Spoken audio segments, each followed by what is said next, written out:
And there's so many areas of my life where I've experienced that to where it was painful. I didn't want to deal with it. I didn't want to deal with the situation. I didn't want to deal with the memories. I didn't want to deal with the emotions. I didn't want to deal. I was just like, just leave it alone. I don't want to just leave it alone. Stop. But that's our tendency. Right. Know? But I'm saying it's like when I did that, when I finally embraced it, and I stopped running from it. Now I've stopped running from it. Now I'm truly free from it. Yeah, that's good.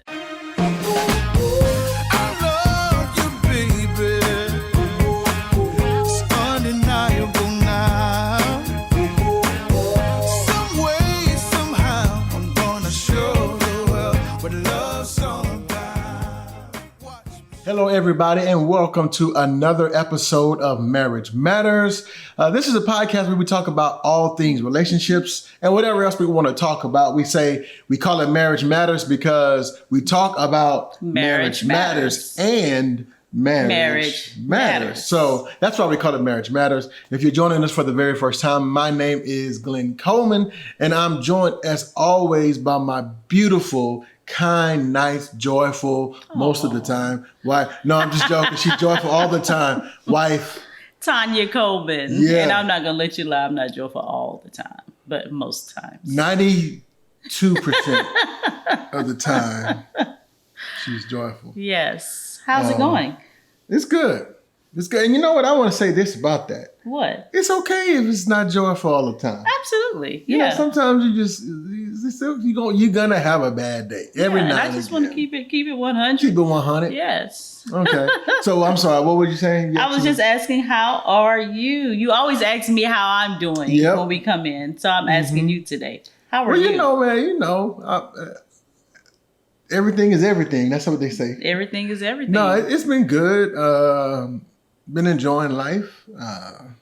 Like you always say, you've been saying the last few months, we got a couple things spinning. You know, I say we got a few plates spinning right now, but it's been good, and I'm just excited to see.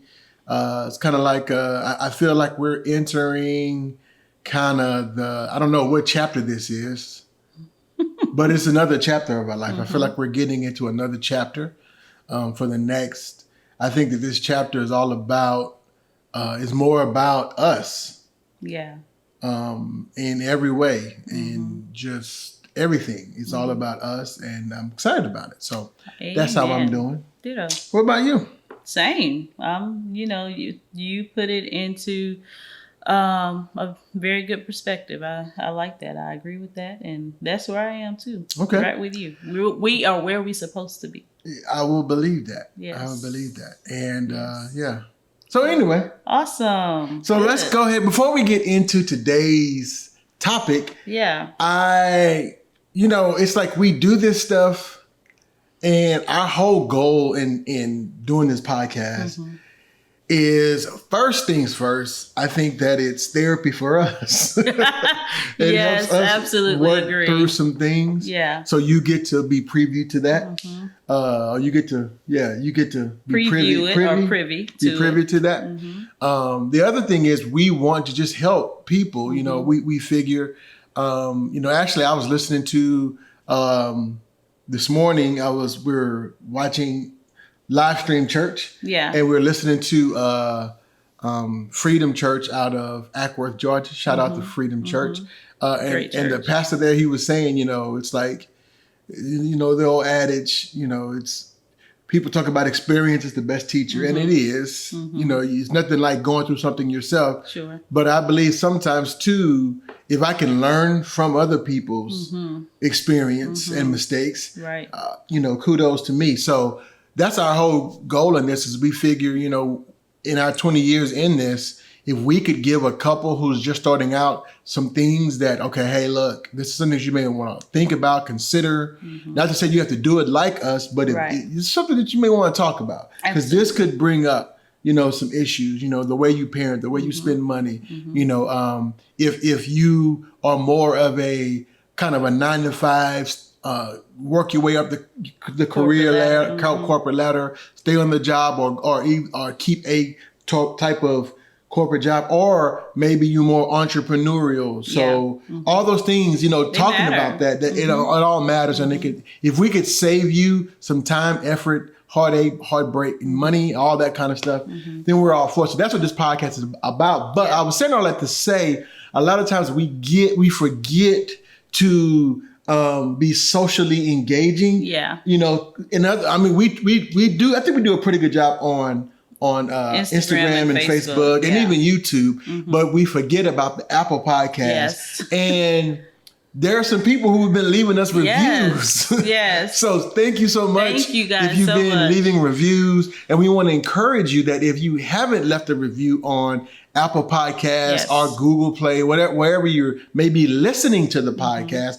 we want you to do that. And we like to hear your engagement. So we want to read one of the reviews and just highlight one of the listeners that reviewed the podcast. So you want to do that? Yes. And so this is from I may mispronounce the name, Justy, Juste, Causere or Causier, Causerie. I'm so sorry if I mispronounced your name, but that's why we spelled it. Yes, but this person left us 5 stars. Thank you so much. They said, fantastic resource. Really love the marital intelligence you two have. I also truly enjoy how open and honest you two communicate. Being aware of the blind spots is extremely important. I communicate that same message, but I call it being aware of your boogers. Like it. Right? I'd love to be a guest on your show. I'm a marriage communication coach that helps spouses argue less and talk more. Okay. And then they said to check them out on Instagram when we have time.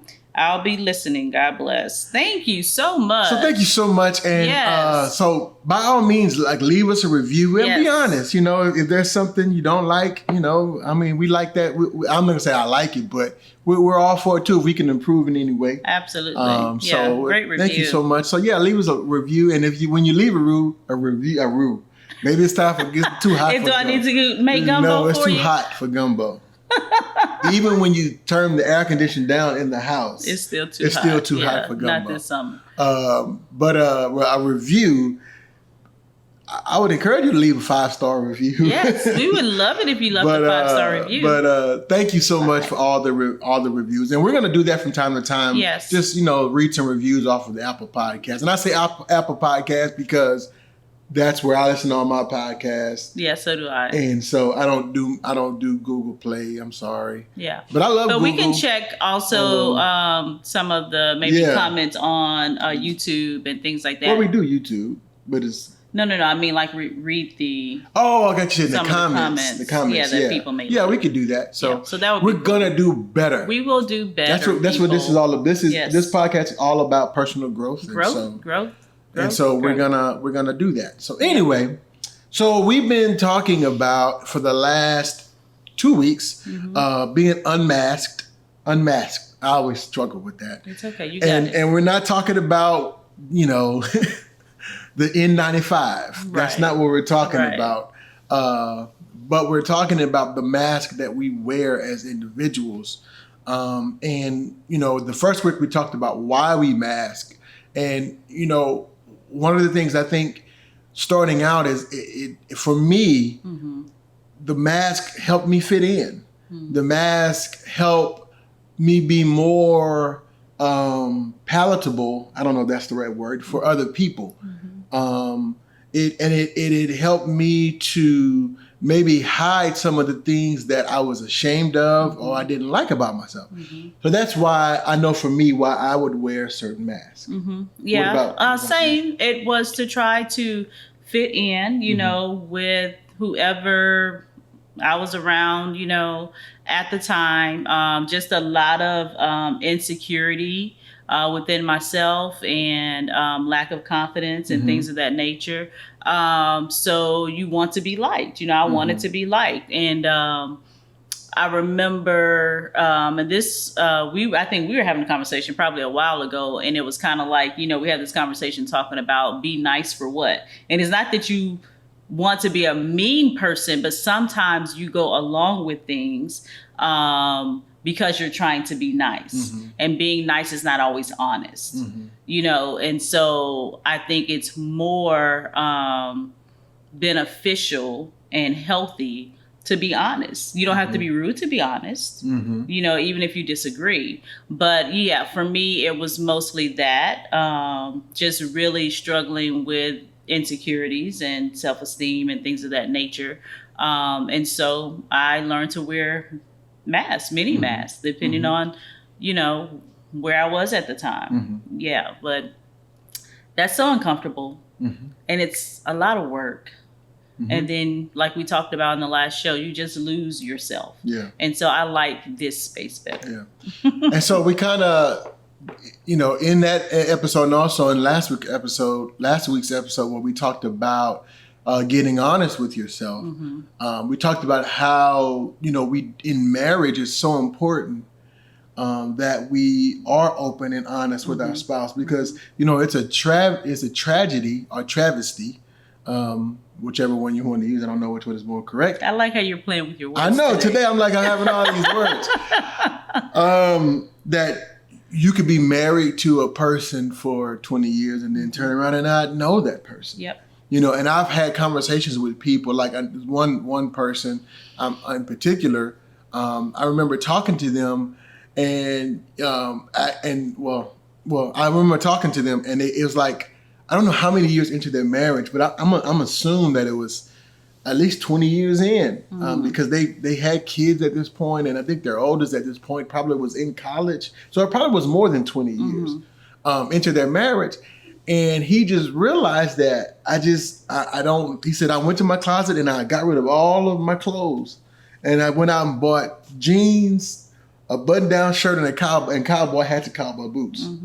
Because he's like, that's who I really was. But, you know, and I know some of that was because at that point, maybe he's getting ready to retire. And he had to wear the suits and things like that for work. He was in corporate, you know. So I understand that side of it, but I understand what I'm saying is that's an example of someone who has kind of like pushed this side away of themselves away. You know, he even went out and bought a horse, you know, and he's just like, I just really want to get back to my authentic self. Not that he was super fake or anything like that, but he was just like, you know, there was a part of himself that he had put on the shelf for years and years and years. So I guess my point is like, it's very important for us in our marriages to, you know, be honest with our spouses. And, you know, if there's anybody that I should be able to take my mask off with, it's my spouse. Absolutely. And again, there's a potential there for it to cause problems in the relationship in the long term, like we talked about at the top of the podcast. So like, if you are truly this entrepreneurial person at heart, and your spouse is not. Your spouse is the type of person like, I want a job, I want a 401k, I want benefits, I want insurance, you know, I want all the things. And you have suppressed that. And even when you guys were dating, you never let that part come out. And so when you got married, you just stayed in this job, and you stayed and you stayed and you stayed, and you are just dying inside. And then all of a sudden, you know, 10 years in, you're just like, you know what? I'm quitting my job and I want to start this business. Well, at that point, it could cause some challenges. Absolutely. Or maybe another good one is, you know, your spouse doesn't want kids, and they said that, and even when you guys were dating, they said that, and you kind of ignore it. Yeah, you change your mind. Right. And that's the thing. You thought you were going to change. Then when you get into it, you're like, okay, I want kids. And I know these are maybe not the best examples. No, they're good. They're great examples. But I'm saying it's like you are pretending to be something or like something for the sake of getting someone else's approval. You know, and I mean, don't get me wrong. There's a difference between, like, there's some shows that Tanya likes that I really don't care for, but I watch them not because I'm pretending to like them. She knows I don't like them. I watch them because I want to show that I'm interested in what she's interested in. And I want to spend time with her doing things that she likes to do. And it shouldn't always be just what I like to do. And vice versa. That goes both ways. But she knows where I stand. It's like I really don't, I don't get down with that stuff. But I'm honest about it. I'm not saying I like it just to fit in. I'm not. And again, I think that's how masks work. Is eventually you're gonna grow tired. I don't know. Maybe growing tired is the word that I'm trying to use. But anyway, so we talked about getting honest with yourself. That's the first step to taking the mask off, and having those conversations with your spouse, and just being honest. And even though you're 20 years in, I'll say this: it's never too late to be honest. Absolutely, it's never too late to be honest. One of the areas for this podcast is acknowledging that there are unhealed areas in your life. Yeah. That's... Well, before we get into that, let me just say, so this week, so the first week we talked about... I'm sorry, I jumped ahead. That's okay. The first week we talked about why we wear the mask. The second week, last week we talked about getting honest with ourselves and really acknowledging, okay, this is really not me. So this week we're talking about where do we grow from here? Where do we grow?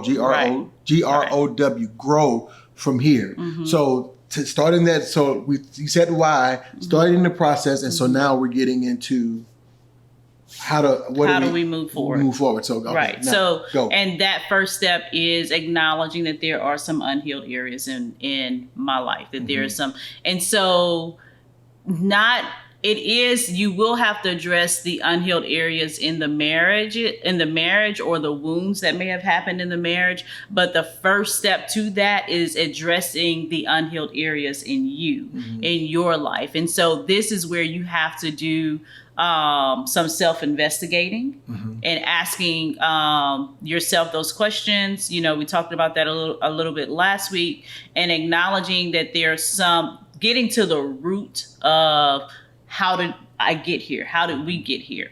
And acknowledging that, and then seeking healing, but the first step, it's almost like, I think in AA, it's like, they say they acknowledge first that there is an issue, and so we have to acknowledge that there's an issue. How did this develop? I believe that a great place to unveil that first is with your spouse, and letting them know that, hey, I'm realizing that I am struggling with my confidence in this area, my decision making. This is why, because I was never given the space to be able to choose for myself as a kid.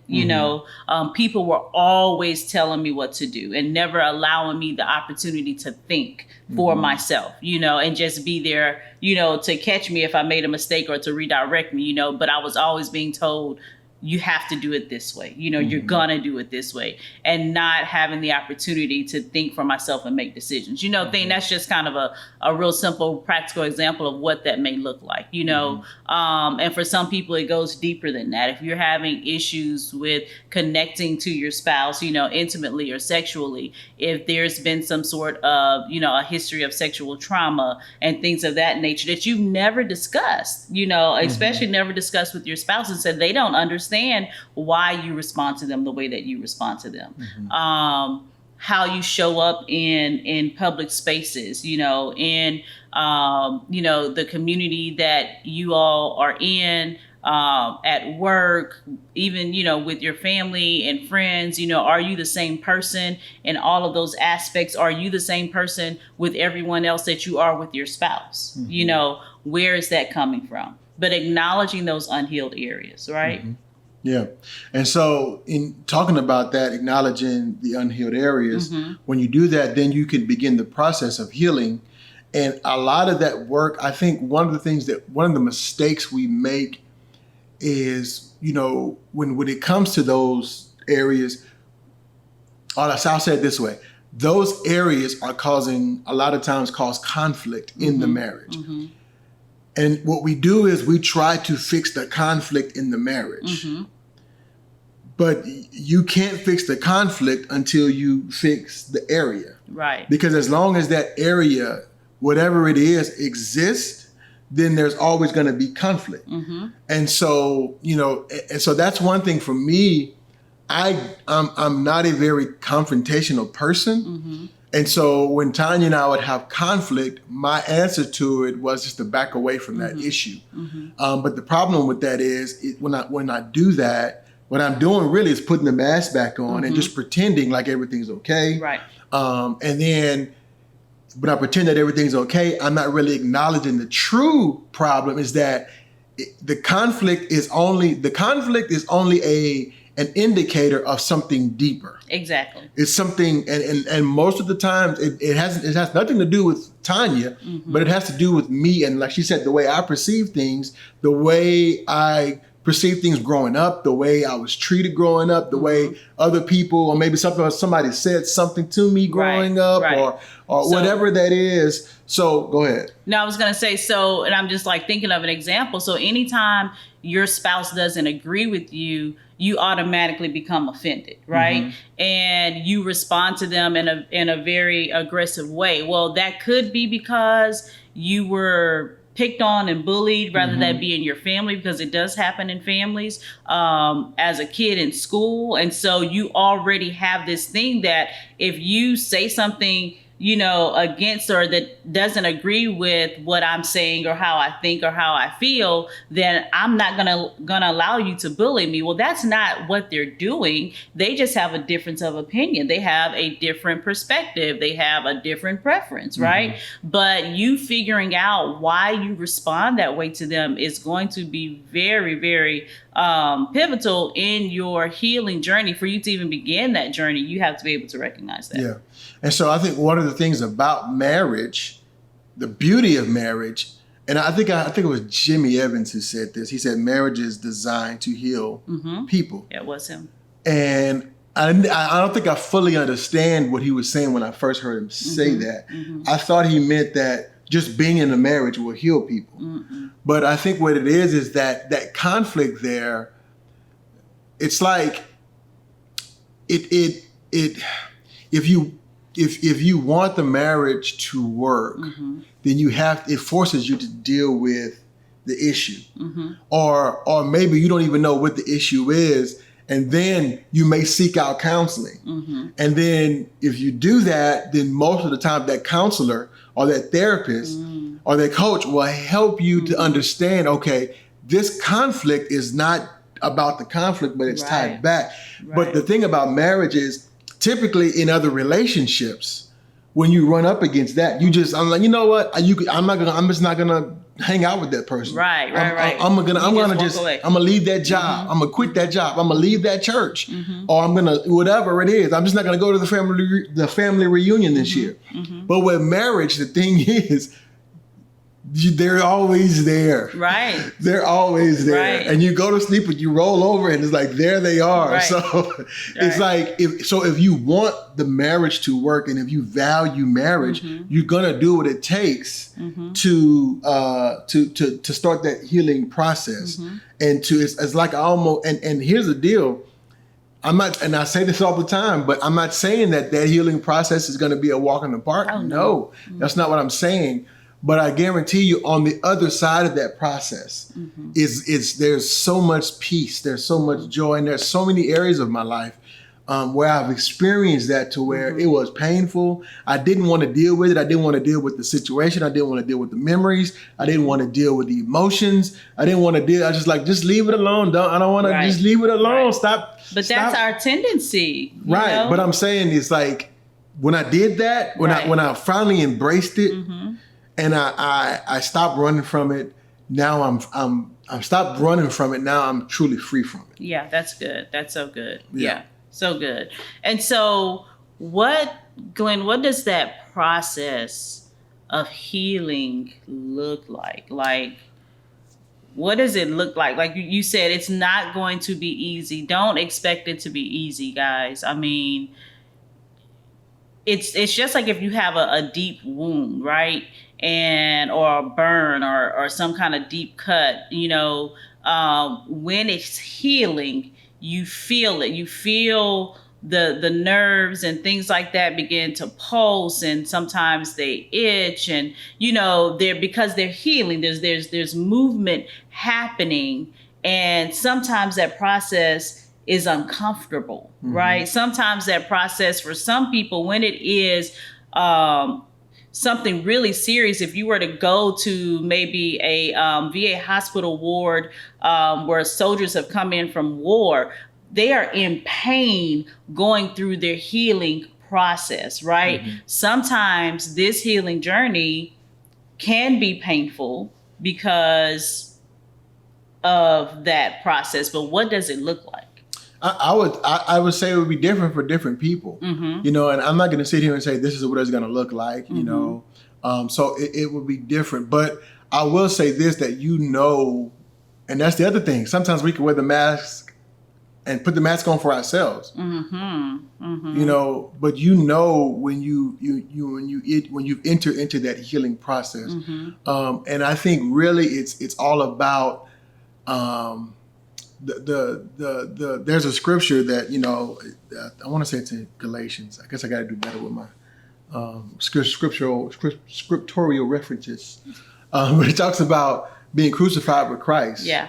And so, you know, a lot of times we talk about that, you know, especially in Christianity, dying to self. And I thought that meant that we have to die to our urges or our wants. But it may mean some of that, but I really believe that what he's saying is dying to that self, that mask, that thing that facade that we've put up. Right. And that's what, you know, if you want to look at any.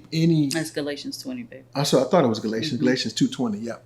I thought it was, or if you want to see a picture of it, to me, it's the death, burial, and resurrection of Christ, you know, and going through this thing that was, and even Christ, when you look at that struggle he went through, he's like, let this cup, I don't want to do this. Take it away, Lord. If there's any other way, Right. if there's any other, and I think that's how we are in our, I was like that with conflict or problems that we had, you know, with me and Tanya. Is there any other way? Right. Is there any other way? It's kind of like, you know, losing weight.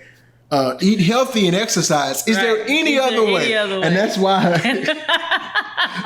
the health and fitness market is so lucrative, because people like any other way. Right. Is there any other way I could do this besides? I don't want to go through that process, through that but pain. Anyway, that's another podcast. That's a good example. But that's what it, to me, if you want to. So, but again, the exact steps may look different for each individual. But I do know that it's, and I don't want to concentrate just on the pain, because even, you know, with Jesus in Hebrews 12, chapter 12, it talks about it was for the joy absolutely. of the results of the crucifixion. That's how Jesus endured the cross. He didn't concentrate on the moment. He kept looking past the pain. Right. And that's what you have to do in that healing process, is you have to keep your eyes on, okay, on the other side of this, our marriage is going to be so much, my relationship with my kids is going to be so much better. My productivity at work is going to be so much better. My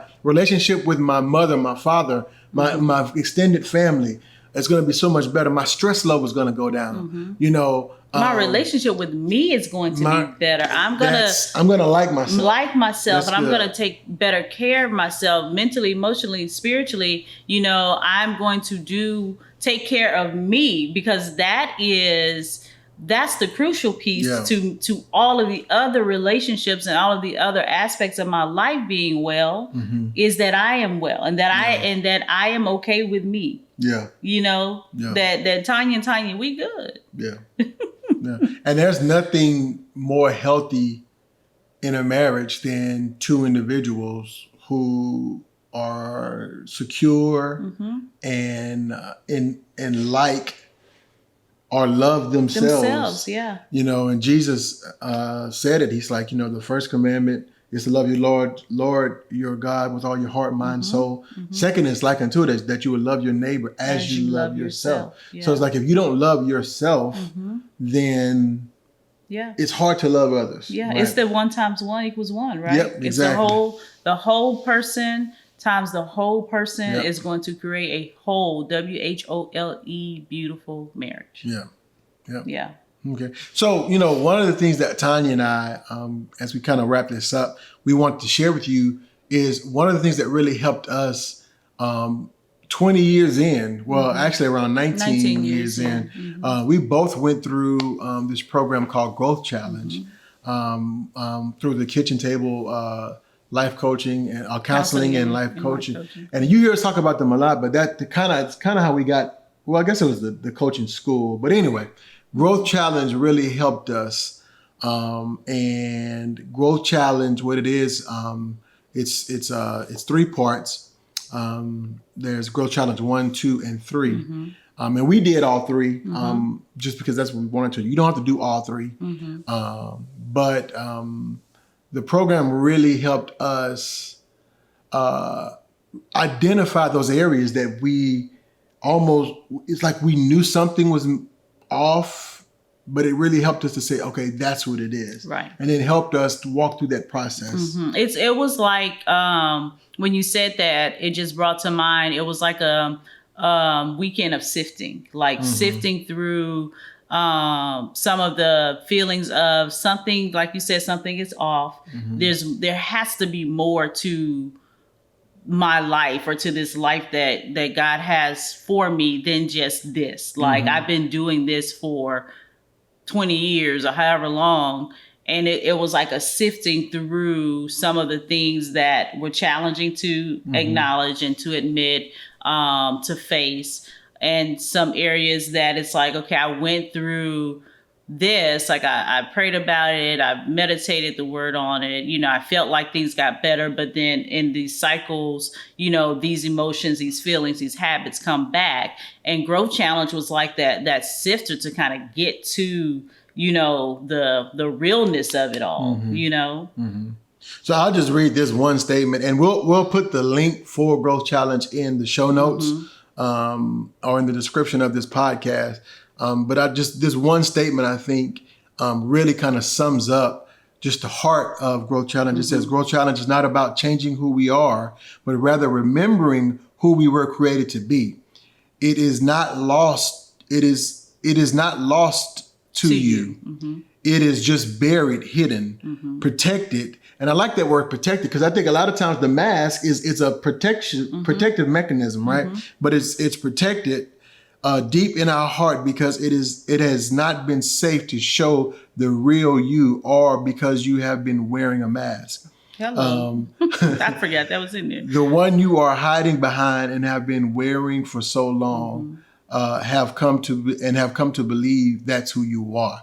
So that's kind of like, and it didn't. And again, we say this all the time. Just because it doesn't have to be necessarily, even though it's not something's bad or just horribly wrong, but it's just like there's more. Yeah, I want more, or I want better. I want to take our marriage to the next level. Or I want to go to the next level as an individual. Because if you go to the next level, well. That's another podcast. I'm not gonna say that, but yeah. So we recommend this program. Yeah. So we're gonna, like I said, we're gonna put the link to that program in the show notes, and we would just encourage you to check it out. And if you think it's something that you individually or you and your spouse would want to do, I believe it's great for everybody to go through. And there's also a program for teens too. One of our girls have been through the GC, the Growth Challenge for Teens, and they're both going to do one. They didn't do one this summer, but maybe next summer they'll both go through it. So yeah, but there's so many gains, for you individually as an individual person going through something like Growth Challenge, or hiring a life coach, counselor, therapist, someone that can kind of just help you walk through that healing process, through that healing journey. Sometimes we wait until things are really, really bad and something's going on, and it's pretty, what we call, it's like an emergency type of situation. Where now we need to go for a responder, right? We need to call for a 911 call. But it's good to keep those types of resources present in your life, to have a life coach, even or a counselor, therapist. There are people that I see weekly, every other week, or some people we just check in once a month, and as a counselor, coach, we have our own resources that we get coaching and counseling from. So it's just, it's invaluable to have that. And I'll say this in closing, that I have, like Tanya was saying, it sometimes it's just good to have that person. And the reason why we recommend a coach, a counselor, a therapist, someone who has some type of training, yes, is because they're trained to help you process. Right. One of the things that, they're trained to help you process. And sometimes when I talk to someone like a coach or a counselor, because sometimes it's not good. I don't know if I was dreaming this, but did you ask me? You were talking to someone and you're like, I like talking to them because it helps me process such and such and such. Then you said, do you mind if I talk to this person? Did you ask me or was I? Yeah, dreaming? We actually had that conversation. Okay. And I was like, no, because I know sometimes. It was about a particular issue that I felt that this person had or is experiencing. Yeah. And so I knew that she would understand what I was going through. And she is. And she is also a counselor as well. Yeah. So. And a friend. So. What I was going to say was sometimes if we're talking, like if I have an issue about Tanya, or maybe not about Tanya, just life in general, sometimes when we talk to those closest to us, we have the tendency to put the mask back on just as a defense. Because that's their sometimes it's their expectation of us. Yeah. So it's freeing to be, and it helps me process through some things before I come to her. Or just in general, just to. But my point is, I'm rambling. My point is, I've gotten so much clarity just talking to them. Right, and sometimes they don't have to tell you anything. Say anything. You're just listening to yourself. And again, you say, well, I could just do that with a friend. But here's the tendency: when you talk to a friend wants to give you, well, if I was you, right? Or here's what I would do, or here's what you should do, right? So I never forget when I was going through the coaching school. And I was talking with just one of the terms that they have at the kitchen table is they said we're story catchers. And it's like most of the times you cannot find people who just are going to listen to you. Right, just hold That's space such for a you. rare thing to just listen to you without having to comment, not having to say anything back, or if I was you, all those statements. So. I said what you need to do is I'm so now. Sound like my daddy. What the thing is to have somebody that you can just talk, just to do a emotional verbal vomit and just get it all out. And here's what I found, that when I do that, sometimes clarity comes just by doing that. Just by getting everything that's in my head and my heart out and just talking it through, I know what to do now. So, and those people, they know how to ask the right questions. Like they may never say, well, this is what I think, or this is what you should do, but they know how to ask the right questions. And I was trying to think of the scripture.